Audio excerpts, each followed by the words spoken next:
महापुरुष आणि महिलांचा अपमान करणाऱ्या महायुती शासनाचा पराभव करा. बाळासाहेब थोरात. महायुती शासन हे कायम महापुरुषांचा अपमान करते. त्यांच्या राज्यात महिलांचा अपमान होतो. भ्रष्टाचारी महायुती शासनाला जनता घरी बसवणार आहे आणि महाआघाडीचे सरकार येणार आहे. पृथ्वीराज पाटील यांच्याकडे सांगलीच्या विकासाची दूरदृष्टी आहे. 5 वर्ष त्यांनी उत्कृष्ट कामगिरी केली आहे.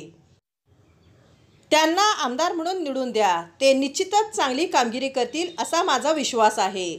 कर्नाळ गाव हे काँग्रेस प्रेमी आहे. या गावच्या विकासात पृथ्वीराज पाटील यांचे योगदान चांगले आहे, असे प्रतिपादन आमदार बाळासाहेब थोरात यांनी केले. पृथ्वीराज बाबा पाटील यांच्या कर्नाळ येथील प्रचारसभेत ते बोलत होते. ते पुढे म्हणाले, पृथ्वीराज पाटील यांच्या 5 वर्षाच्या कामाचा अहवाल पाहूनच त्यांना उमेदवारी देण्यात आली आहे. सांगलीच्या समस्या काय आहेत आणि त्या सोडवण्यासाठी काय केलं पाहिजे, भविष्यात सांगली कशी असावी याबाबत त्यांनी वैयक्तिक जाहीरनामा तयार केला आहे. त्याप्रमाणे ते निश्चितच सांगलीचा विकास करू शकतात. महायुती शासन हे धर्मांध आहे. जातीपातीत भांडणे लावून फूट पाडणाऱ्या या अकार्यक्षम सरकारला गाडण्याची हीच वेळ आहे. राज्यातील जनता या सरकारला कंटाळली आहे. 20 नोव्हेंबरला हात चिन्हासमोरील बटन दाबून पृथ्वीराज पाटील यांना भरघोस मतांनी निवडून द्या.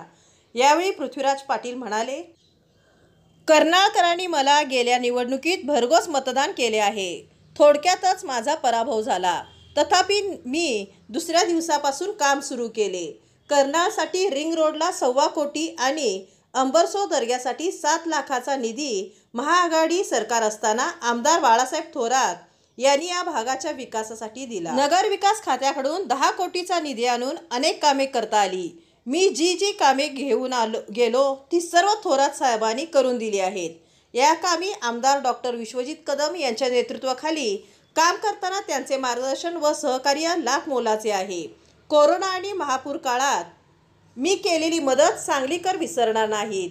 मी प्रामाणिकपणे पडत्या काळात सांगलीत काँग्रेस जिवंत ठेवली.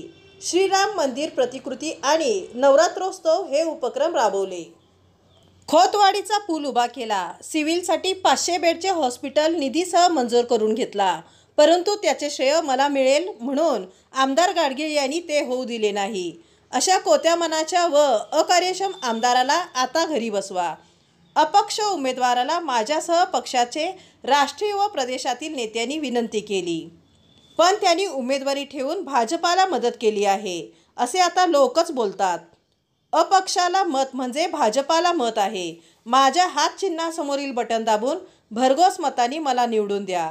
मतदारसंघातील शहरी व ग्रामीण भागातील जनतेच्या समस्यांचा संवाद सांगलीसाठी उपक्रमांतर्गत अभ्यास करून त्या सोडवण्यासाठी व भविष्यात सांगली कशी असावी याबाबत जनतेच्या सूचना घेऊन वैयक्तिक जाहीरनामा तयार केला आहे. त्यासाठी मला 5 वर्ष आमदार म्हणून संधी द्या. आमदार कसा असावा हे सिद्ध करून दाखवेन. यावेळी स्वागत व प्रास्ताविक विक्रम कदम तर नासिर चौगुले यांनी आभार मानले. यावेळी सरपंच संध्या कांबळे, उपसरपंच नसीम चौगुले, युवराज पाटील, महाविकास आघाडीचे कार्यकर्ते व कर्नाळ, बिसूर, वाजेगाव, खोतवाडी व नांद्रे गावातील नागरिक मोठ्या संख्येने उपस्थित होते.